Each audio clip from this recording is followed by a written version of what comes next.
She had once walked through the shining halls of the Empire, but now she moved through silence that felt heavier than any chain. The alien wolf called Lyrian had been sent away from every world that once knew her name. The Empire claimed she was dangerous. They said she could not control her strength. They said she had betrayed the law.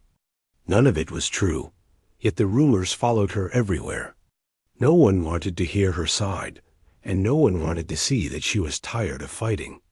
Tired of proving she was not the monster others painted her to be. Her exile had begun the day the Imperial Council announced that she was a threat. They did not allow her to speak. They did not ask her what really happened. They simply sent guards to escort her onto a transport ship and pushed her toward the far edges of the galaxy. She remembered watching the stars blur beyond the viewing window, wondering how she had become the center of fear and lies. She had never harmed innocent lives. She had never broken any vow she had taken. Yet the Empire decided the truth no longer mattered. The transport ship dropped her on a lonely moon covered in dust and quiet storms. From the surface, she could see the Empire's ships turning away, shrinking until they disappeared into the dark. No one offered her a final word or a final chance. She stood alone in a place with no cities, no voices, and no hope of being understood. For the first time in her life, she felt what it meant to be completely cut off from every world. She spent her days wandering across rocky plains. The moon had no real seasons. It was always cold, always gray. The sky looked frozen, and the wind made strange howls across cliffs that stretched endlessly. Sometimes she found old outposts left behind by explorers who never returned. Most of them were broken or buried under sand. She searched for anything she could use and kept moving. Survival was simple for her body, but her mind carried a weight she could not shake. The Empire had taken everything from her except her memory. She replayed the moment of judgment in her mind again and again, trying to understand what she should have done differently. She wondered if there had been someone she could have trusted, someone who might have spoken for her. But she knew the truth. The Council wanted her gone because she knew something they did not want the galaxy to know. She had stumbled upon evidence of their own mistakes, and they had chosen to silence her instead of facing their failure. As she wandered, she tried reaching out through old communication towers she found scattered across the moon. She repaired them with whatever parts she could salvage and sent messages across the galaxy. Her voice echoed everywhere, asking for help, asking for someone to listen. She did not threaten anyone. She did not beg. She simply explained that she had been cast away unfairly and needed one chance to show the truth. Each time she sent a message, she waited carefully for a response. Days passed, then weeks. Sometimes she thought she heard faint signals, but they faded before she could understand them. Most species in the Empire had heard the Council's words. None wanted to risk angering the Empire by answering her. She understood their fear, but it did not make the silence easier to endure. Still, she refused to stop trying. Every time the wind grew too cold or the loneliness felt too heavy, she reminded herself that she had done nothing wrong. The truth was still inside her, and somewhere out in the galaxy there had to be one person willing to listen. She would not lose hope until she had tried everything. One night, while standing on a ridge overlooking a valley of cracked stones, she activated a small transmitter she had fixed earlier. She spoke calmly even though her voice carried exhaustion. She explained who she was, what the Empire had done, and how she had been left alone on a dead moon with no chance to defend herself. She did not expect an answer. She had grown used to silence. The stars shone faintly above her, as though listening even when no one else did. When she finished, she turned off the device and sat on a piece of fallen metal. She watched dust swirl across the ground and tried to imagine what life would have been like if the Council had simply let her speak. She had believed in the Empire once. She had believed in fairness, justice, and honor. Now she did not know what to believe. For the first time since her exile began, she felt her hope flicker in a way she had never allowed it to before. Despite that, she still rose each morning and continued searching. She walked across mountains turned silver under distant starlight. She crossed canyons shaped by forgotten storms. She entered abandoned bases where only broken machines remained. She gathered small tools, wires, batteries, anything that might help her keep her transmitter alive. She worked slowly but carefully, using her claws to handle delicate pieces, even though they were meant for hands, much smaller than hers. Sometimes she found old recordings left by travelers. They talked about weather, supplies, or places they hoped to visit. She listened to them not because they offered information, but because they reminded her that once, long ago, people had lived without fear. She wondered when the Empire had changed, and why trust had become so rare. She continued sending messages, each one slightly different from the last. She tried different frequencies, different codes, and different lengths. She tried sounding confident. She tried sounding calm. She even tried sounding tired, hoping someone would hear the honesty in her voice. Still, nothing came back. One quiet morning, she stood near a cracked communication pole she had repaired the night before. She sent another message and remained beside the pole, listening. The silence felt deeper than usual. She could hear her own breathing and the distant growl of the moon's shifting rocks. She told herself she did not care if no one answered. She told herself she had grown used to this life, but deep inside, she cared more than she wanted to admit. Far across the galaxy, many ships passed by her signal without stopping. Some pilots recognized her voice and turned away immediately. Others assumed it was a trap set by a dangerous creature. Her reputation, created by the Council, traveled faster than the truth ever could. Yet she continued trying. She walked across another ridge at sunset. Though the moon never truly had a sun, only a distant star casting a pale glow. She held her transmitter close and wondered if anyone would ever understand how lonely exile truly was. She had been strong all her life, but strength did not protect her from being forgotten. A windstorm rolled in, sending dust across the valley below and covering her footprints. She crouched under a metal overhang until the storm passed. When it was over, she stepped out and looked at the sky again. The stars were returning. They felt like old friends, silent but present. She raised the transmitter and sent the same message once more. Her voice drifted into space, soft but steady. She did not know that somewhere very far away, on a small orbital station, a human sailor was hearing her words for the first time. She did not know that someone was finally listening. She only knew the same quiet feeling that always followed her messages, a mixture of hope and disappointment that she had carried for so long. Still, she continued. She stood tall, even on a moon that had forgotten all warmth. She kept her voice calm, even when loneliness echoed around her. She waited for an answer, even when none ever came. What she did not realize was that the message she had sent that night did not disappear into silence. For the first time since her exile began, her words had reached someone who was willing to hear them. Someone who did not fear her. Someone who believed that every voice, even one buried under lies, deserved a chance. The human sailor was not someone the galaxy paid much attention to. He lived a simple life on a small orbital station that hung above a quiet trade route, far from the busy centers of the Empire. Most people on the station followed the same routine every day.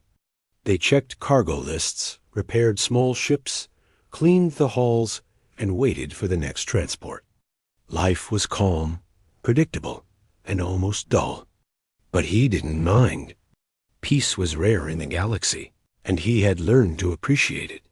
He had spent years traveling across oceans on his home world, before joining space service.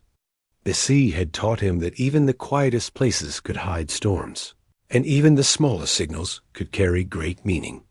Because of this, he liked listening to open radio channels during his off hours. Most sailors ignored strange frequencies, but he enjoyed trying to understand the voices hidden between static. It gave him a sense of connection to the larger universe. One evening, while the other crew members played cards in the common room, he sat alone in the control tower with a cup of warm tea. The tower lights were dim, and the stars outside the glass looked like scattered silver dust. He rotated the radio dial slowly, stopping whenever he heard a broken voice or a strange sound. Most frequencies were empty as always, filled with nothing but the hum of space. Then, out of nowhere, a trembling voice came through the static dot. At first, he thought it was an echo from an old recording. The voice sounded tired and almost fading. But when he leaned closer and adjusted the signal, the message became clearer. It was not a recording. Someone was speaking in real time. Someone far away. Someone who sounded like they had been alone for too long. He listened carefully, and the more he listened, the more he realized that the voice was not human. It carried a rough edge, like an animal struggling to speak through static, but there was also something gentle beneath it. Something honest. The voice explained that she was exiled, that she had been left on a dead moon, that she had never committed the crimes she was accused of.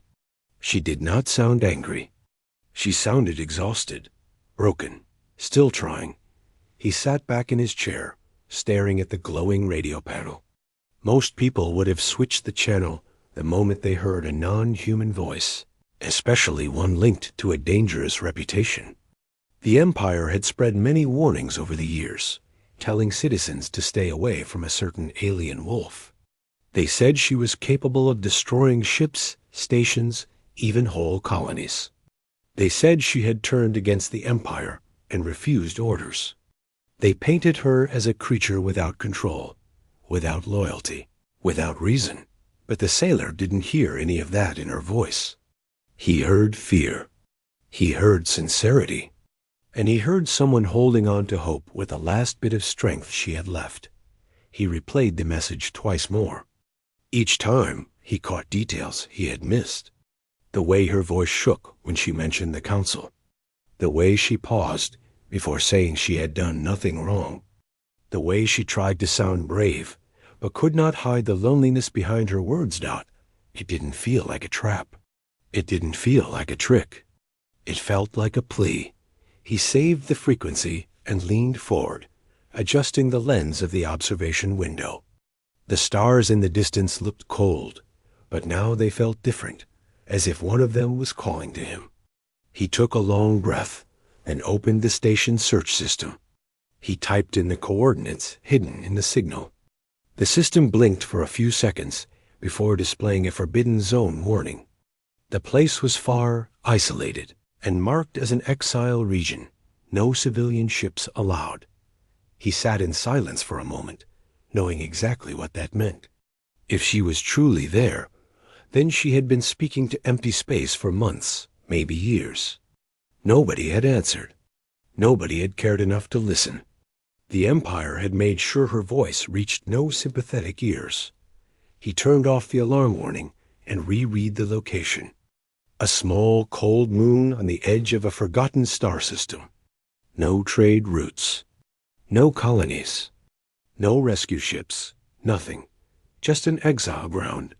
He closed his eyes and let the memory of his ocean days wash over him. On the sea, he had often seen ships turned away from weak distress calls because the storm looked too dangerous or because the crew believed the signal might be fake.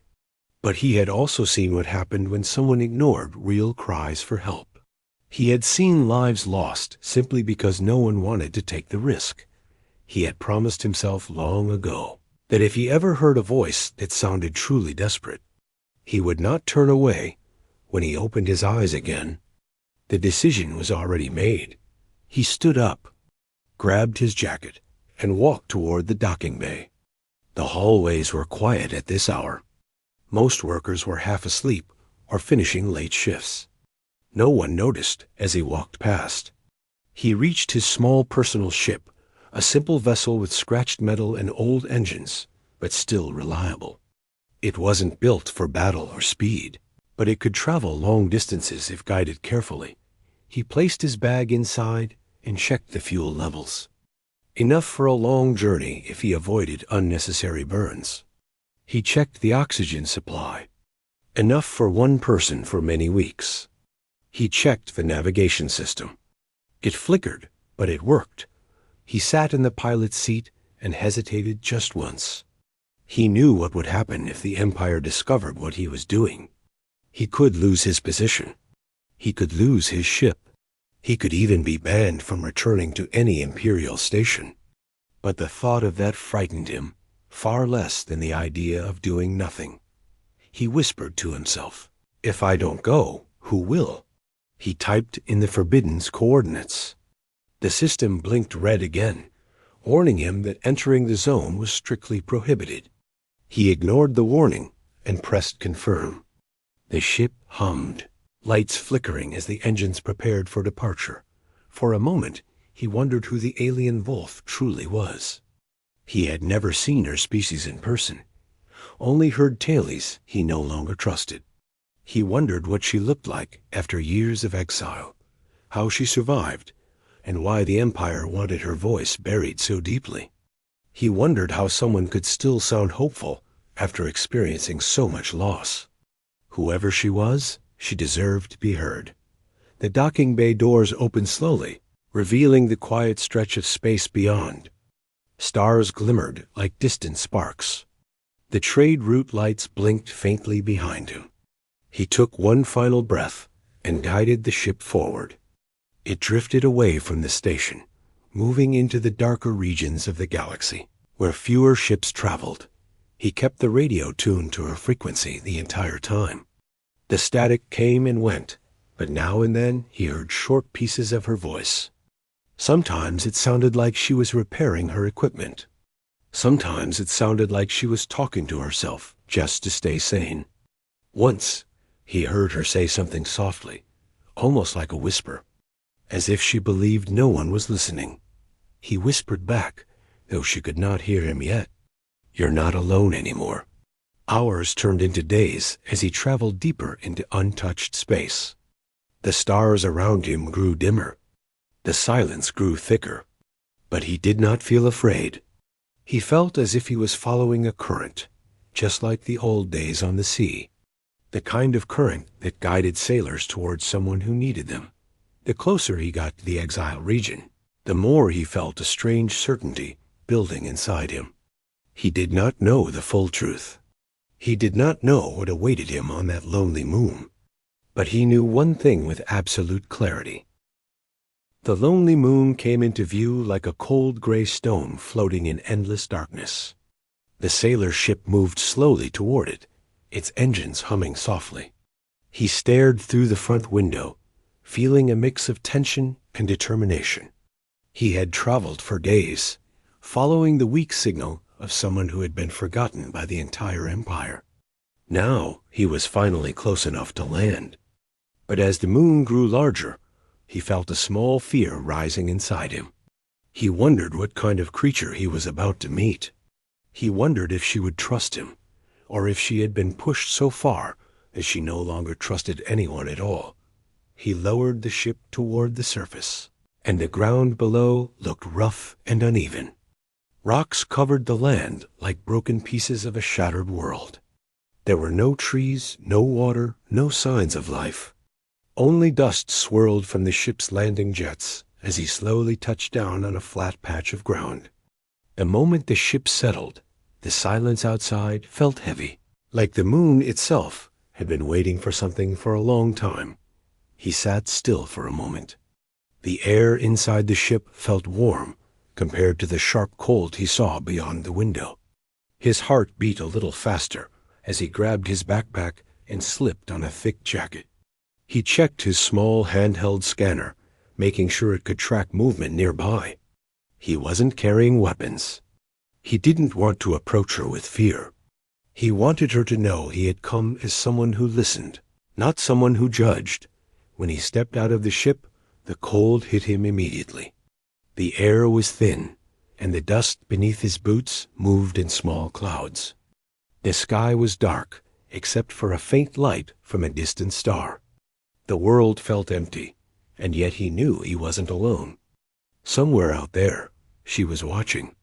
The alien Wolf had survived here by staying alert, and she would sense a strange ship the moment it landed. He turned on his wrist light and scanned the nearby cliffs. Shadows stretched long across the ground. The wind carried a soft howl, as if the moon itself spoke. He took slow steps, not wanting to look threatening in any way. His voice trembled slightly as he said aloud, "I heard your message. I'm here to help." His words disappeared into the open air with no response. He kept walking. His scanner beeped faintly when it picked up traces of machinery nearby.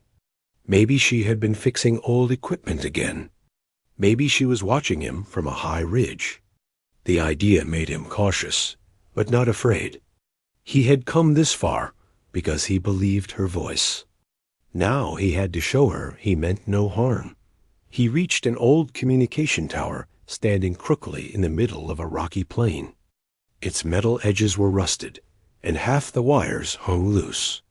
He looked closely and noticed something interesting. Some parts were newer.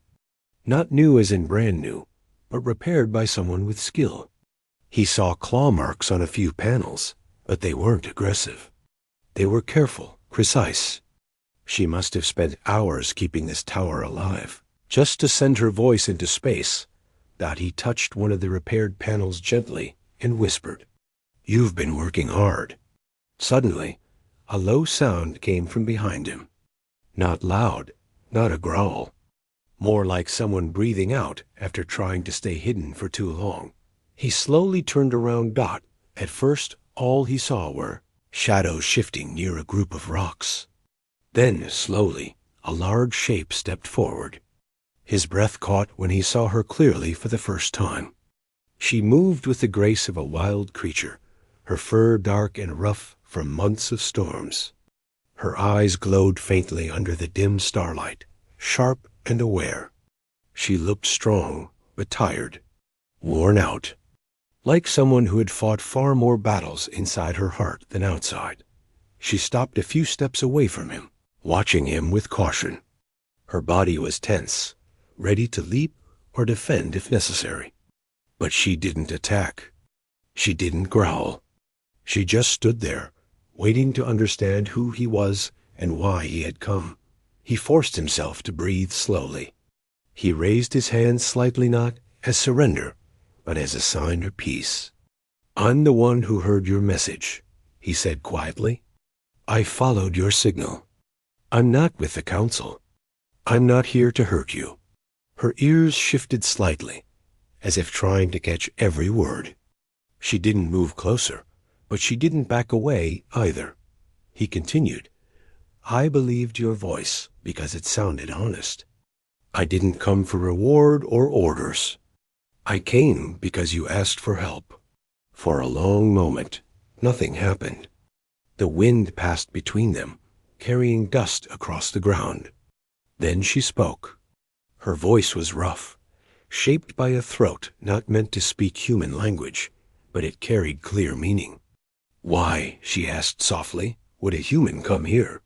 He swallowed. "Because you deserved someone to listen."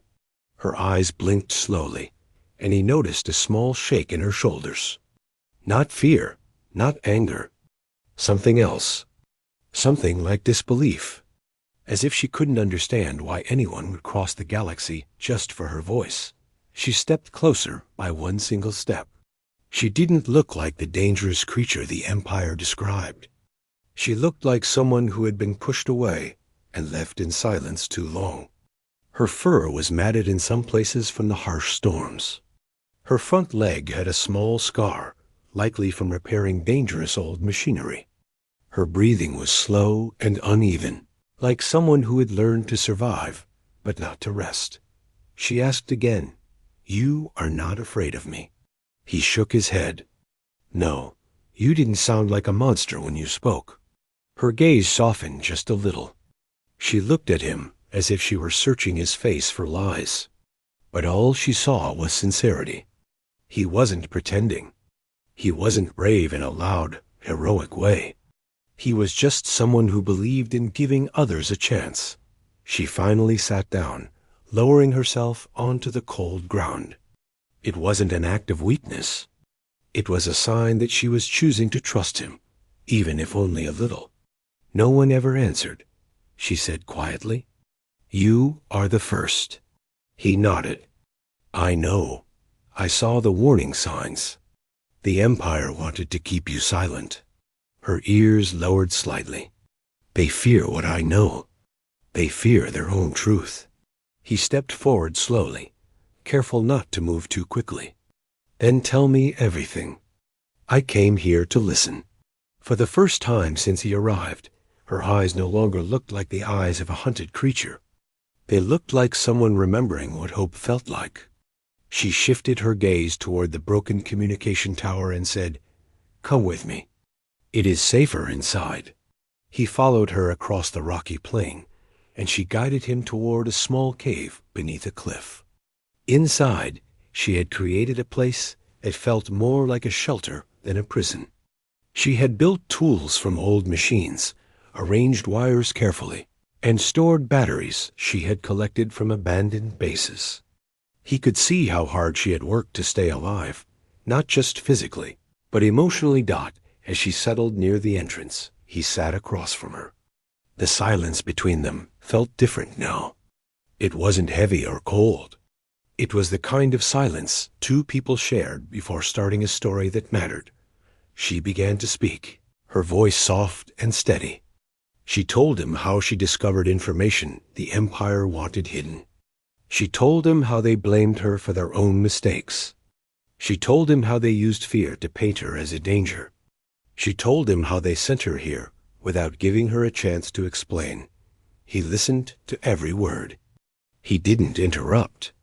He didn't judge. He simply absorbed her story the way someone listens to a friend who has carried pain alone for far too long. As she talked, he felt something inside him shift. He realized she was not just a creature trying to survive exile. She was someone who had been wronged deeply, someone who had been stripped of her voice and still kept trying to speak.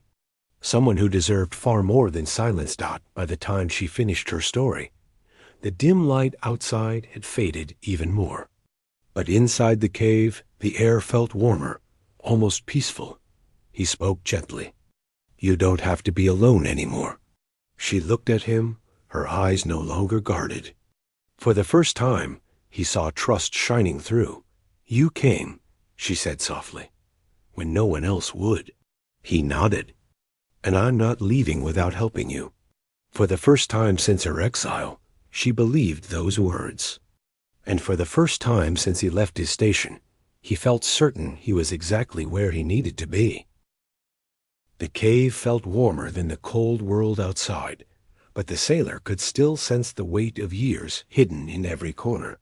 He sat near the small lantern he had taken from his ship, and its soft glow spread across the rough stone walls.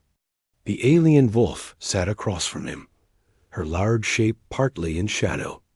She watched him with calm eyes, no longer fearful, yet still unsure of how much she could trust this strange human who had crossed the galaxy. Just to hear her voice, he understood her hesitation. Trust did not grow from a single meeting. It grew slowly, through small moments, through honesty, through the feeling that someone would finally stay instead of disappearing like everyone else had. So he spoke gently, not rushing her. "We need to find proof," he said quietly. "Something that shows the truth you discovered. Something we can take back to expose what the Empire did." Her ears lifted slightly, showing that his words had touched something inside her.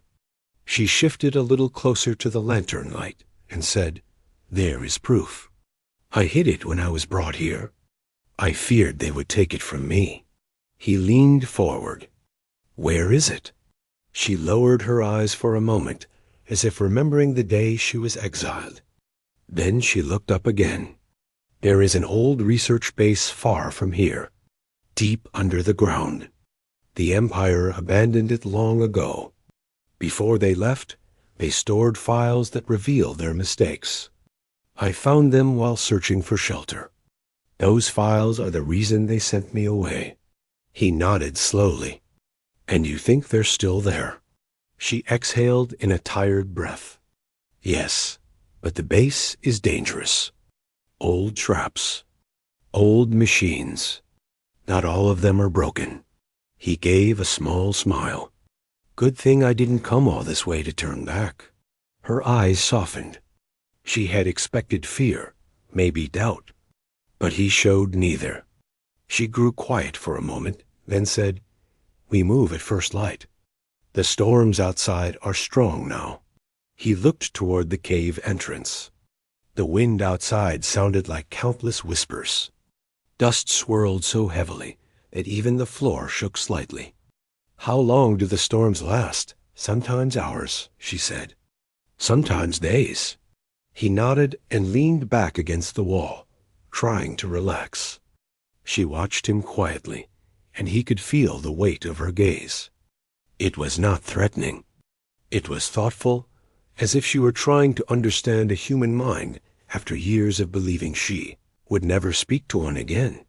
After a moment, she asked, "Why did you trust my voice when so many others did not?" He looked at her, surprised by the softness in her tone. "Because you sounded tired, not dangerous. And because I've heard people cry for help before." "That sound doesn't lie." Her eyes lowered, and for the first time he saw something like pain shown openly. "The council said I was a danger. They said I had turned against them. But all I wanted was for them to admit their mistake." "What mistake?" he asked. "They tried to use technology their own scientists warned them about," she said slowly. "The experiment failed. Many were harmed. They blamed me to escape their own shame." He clenched his hands slightly, anger rising inside him, not at her, but at the injustice. "Then we'll show the galaxy the truth. We'll get the files, and we'll make them listen." She looked directly at him, her eyes shining with a faint glow. "You speak as if it is simple." He smiled gently. "It won't be simple, but it's still possible." The storm outside grew stronger, and the dust scraped against the rock like 1,000 tiny claws. He rested his head against the cave wall, tired from days of travel. She noticed and said softly, "You should sleep. Tomorrow will be long." He nodded, but then paused. "Will you be all right keeping watch alone?" She lowered her head in a calm gesture. "I have survived storms far worse than this." He trusted her words and slowly drifted into sleep. The last thing he heard was the steady sound of her breathing near the entrance, like a silent guardian who had watched over herself for years and now, for the first time, watched over someone else. When he woke, the cave was quiet again. No storm, no dust, just the calm stillness of a cold morning. She stood near the entrance, waiting. Her fur had caught bits of dust from the storm, but her eyes were alert. He stretched and picked up his pack. "Ready when you are." She nodded, then stepped outside. The ground was covered with traces of the storm. Fresh dust piled against the rocks.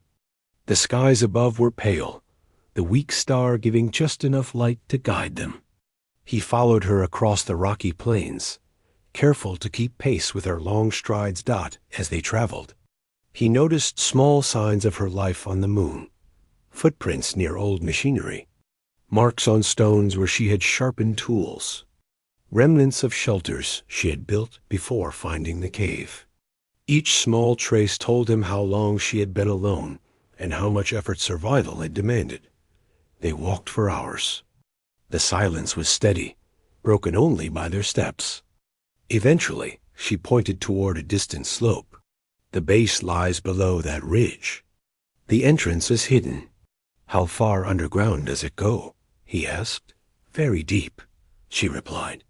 "It was built to store things the Empire did not want others to find." He felt a small chill, not from the cold, but from what those words implied. As they approached the ridge, he noticed something unusual. A metal door covered in layers of dust sat embedded in the rock. If she hadn't pointed it out, he would have walked past it without even knowing it existed. She approached and used her claws to brush away dust from an old panel. She tapped a sequence she remembered, and the door hissed softly, refusing at first. She tried again. This time, it opened halfway, grinding loudly as if waking from decades of sleep. He held his light forward and followed her into the darkness. Inside, the air was thick and old. The walls were made of metal panels that had rusted in places. Long hallways stretched in different directions. The only sound was the faint echo of their footsteps. She led him down a lower corridor. This place was hidden from almost everyone. Only a few high-ranking officers knew about it. I should never have found it. How did you? He asked. A storm had broken one of the vents on the surface. I followed the airflow downward. I thought it was shelter, not a secret. They turned into a room filled with broken screens and old machines. But she ignored them and headed toward a sealed door at the back. That room, she said, holds the files. He stepped toward the door and examined the locking system. It's old, but still active. I can try to open it. She watched as he worked carefully, connecting old wires and tapping commands on a small device from his pack. After a few minutes, the door made a low click and slid open slowly. Inside were rows of storage units, each holding data cylinders and old memory devices. Dust covered everything. It looked untouched since the day the Empire abandoned it. He stepped inside with her and picked up the first data cylinder. These could change everything, he whispered. She nodded, but her eyes showed concern. We must be careful. The Empire may have left traps. Almost as if her words had triggered it, a faint alarm light flickered on the wall. The corridor behind them darkened. A deep mechanical sound echoed from somewhere far below. He whispered, "What was that?" She inhaled sharply. Security systems. Not all of them died. The ground vibrated slightly beneath their feet. He grabbed 2 data cylinders and motioned to her. We need to move, now. She nodded and moved toward the exit, her steps fast but controlled. The sound behind them grew louder, metal shifting, gears turning, machines waking from decades of silence. They ran through the corridor, the lights flickering wildly as old sensors detected movement. A gate slammed down behind them, missing the sailor by inches. She pushed him forward with her shoulder. Keep going. They sprinted up the sloping hallway. Dust fell from the ceiling. Another door slammed shut just ahead. He slid under it, and she squeezed through right as it closed completely. Finally, the entrance came into sight. The metal door they entered through was still open. But the base behind them was fully awake now. They burst outside, just as a mechanical roar shook the ground. She pressed the panel again, forcing the door to close. It jammed halfway. She pushed harder with her claws until it finally sealed shut. The sound inside was muffled now. They stood there breathing hard, the cold air biting their skin and fur. He looked at the data cylinders in his hands, and then at her. We got them. She nodded, but her voice carried a deeper meaning. Yes, and now the Empire will fear what we carry.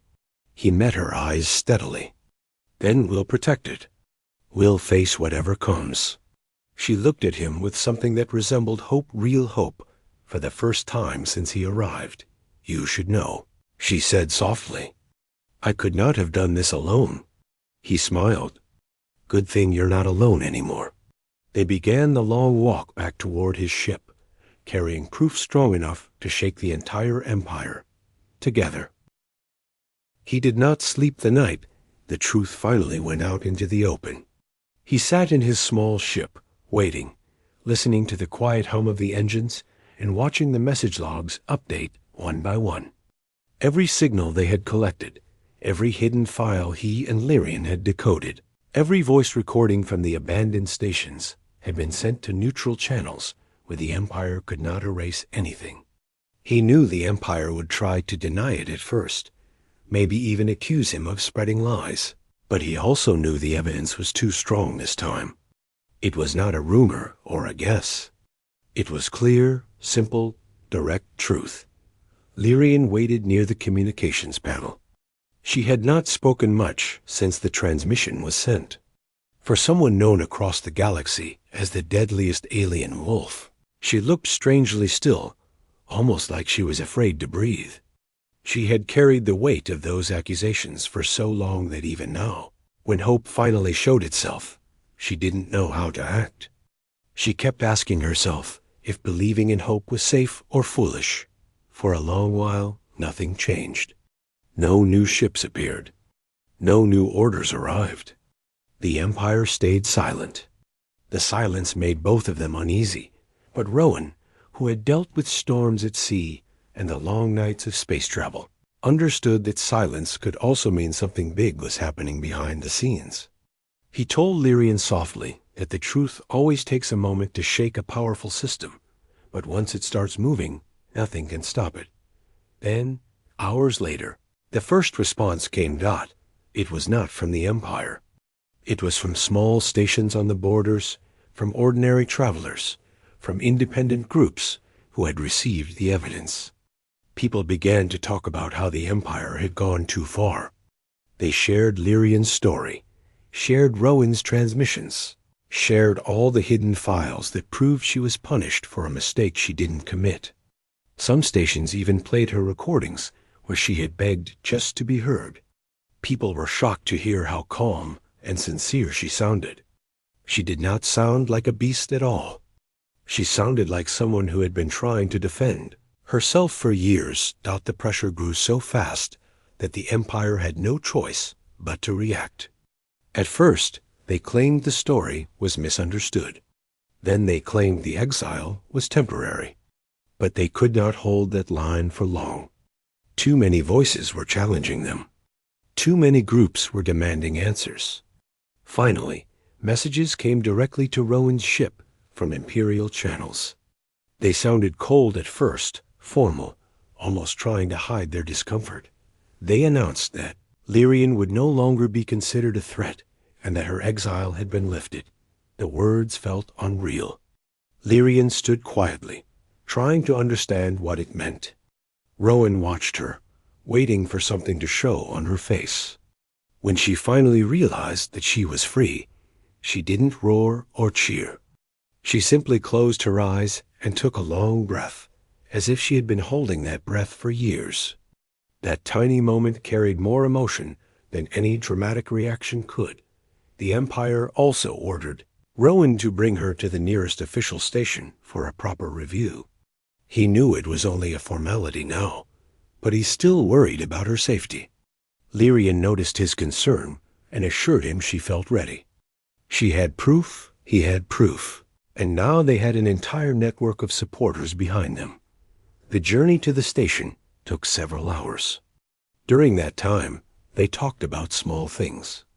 Not the Empire, not the accusations, just simple, ordinary conversation. Rowan asked her about her home world, and she told him about the forests there, the strange glowing rivers, the quiet nights full of soft sounds that no human had ever heard.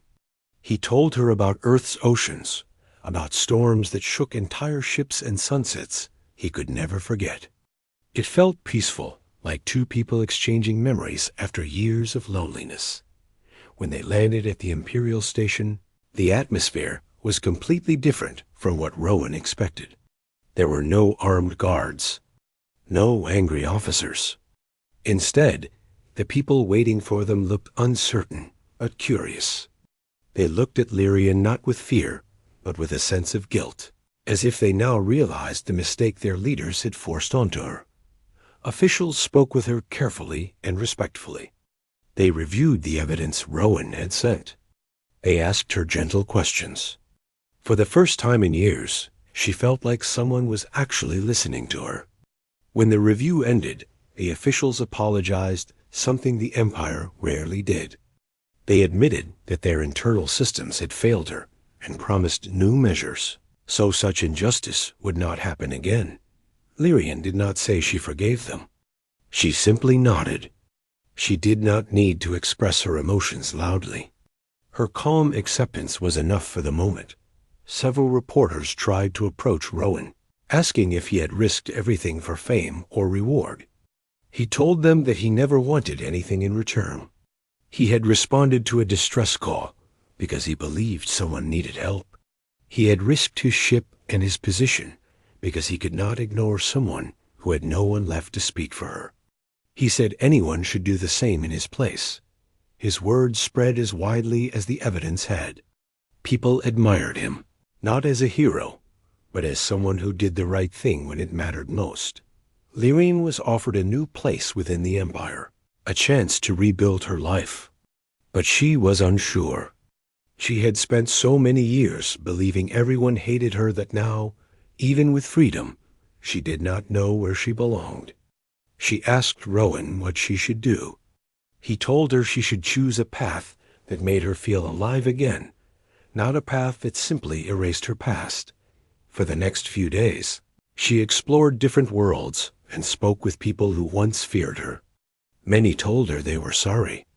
Some even thanked her for revealing the Empire's faults because it encouraged others to question unfair decisions. Slowly, she began to understand that her story had helped more than just herself. Rowan stayed nearby, not guiding her, but staying available in case she needed support. He felt proud watching her move through the world again, without chains of fear or accusation. She no longer carried the heavy silence she once did. Her steps felt lighter now, as if the galaxy had finally made space for her. One morning, she visited Rowan on his ship and told him she had made her choice. She wanted to travel freely for a while, to discover places she had only heard about, to understand different cultures, and to decide her future without pressure.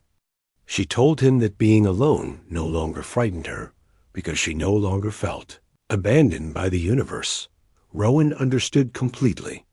He had spent years traveling alone before this, and he knew the freedom of building one's own story. He told her she deserved that freedom more than anyone. Before leaving, Lyrian thanked him in a quiet but sincere voice. She said he saved her life, not by fighting for her, but by believing her when no one else would. She said that belief had changed everything. Rowan watched as she walked away, not sad but proud. He had always believed that one person's kindness could change a life. Now he had proof of it. In the following months, their story spread through space. People told it in markets, on transport ships, in training academies, and even in small family gatherings. They spoke about the alien wolf who had been exiled and the human sailor who had answered her plea when the whole galaxy ignored her. They talked about how honesty and compassion had reopened a door that once seemed permanently shut. Lyrian became something unexpected, neither a feared creature nor a political symbol. She became a reminder that truth can survive even the darkest situations if someone is brave enough to stand beside it. Rowan remained a quiet traveler, never taking credit, never seeking attention. Yet his name became associated with hope and fairness. Wherever Lyrian traveled, people welcomed her with more respect. And wherever Rowan went, people remembered the story of the sailor who refused to let injustice win. In time, they met again by chance on a peaceful planet where the sky glowed with pale blue light. This time, there was no fear, no urgency, no burden. They simply shared a calm conversation, like old companions who understood each other without needing many words. Their paths continued separately afterward, but the bond they formed in the darkest moment of Lyrian's life stayed strong. It existed not because of dramatic events, but because of simple human courage and a willingness to listen. Their story became a quiet yet powerful reminder spread across the stars. It taught that sometimes the strongest hero is not the one who fights, but the one who listens. It taught that even in a vast galaxy, one person's kindness can change the fate of another. And it taught that when truth stands beside compassion, even the strongest empire cannot silence it.